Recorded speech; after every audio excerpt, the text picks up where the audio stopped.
Hello everyone, and welcome to chapter on common mistakes in English. Today we will learn about a very common error, using the wrong preposition in a sentence. Prepositions are small words like on, in, at, to, and for. But they are very important because they show the relationship between words. If we use the wrong one, the sentence can sound strange or be completely incorrect. Let's learn how to use them properly through examples. So, what do we mean by a wrong preposition? It's when we use a preposition that doesn't belong after a particular word. For example, we say he discussed the plan, not he discussed about the plan. The word discuss doesn't need any preposition after it. Using the wrong preposition can confuse your meaning or make your sentence sound wrong. That's why it's important to learn which words go with which prepositions, or if they need one at all.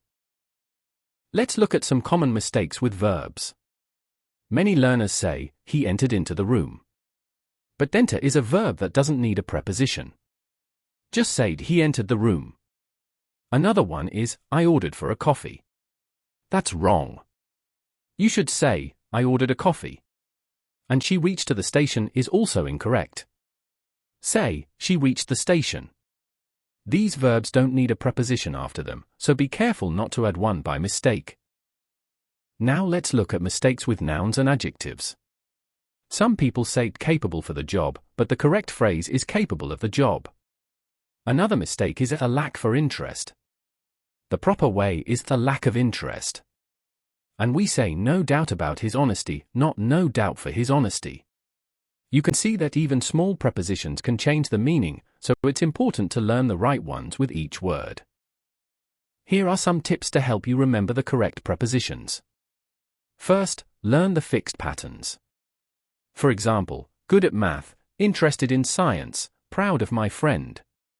Next, read books or listen to native English. This will help you hear the correct combinations. And finally, practice. If you find a wrong sentence, try correcting it. The more you practice, the better you'll get. To sum up, using the wrong preposition is a very common error, but it's also easy to fix with practice. Remember, some verbs like enter, reach, and discuss don't need a preposition.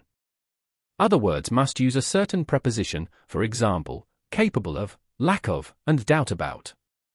Practice and pay attention to English around you, and you'll improve quickly. Thank you for joining today's lesson on using the correct prepositions. In the next chapter, we'll talk about confusing participles, which is another common area where people make mistakes. If you like this lesson, please like, share, and subscribe. Keep learning with us. Prepared by K. Rajendra Prasad.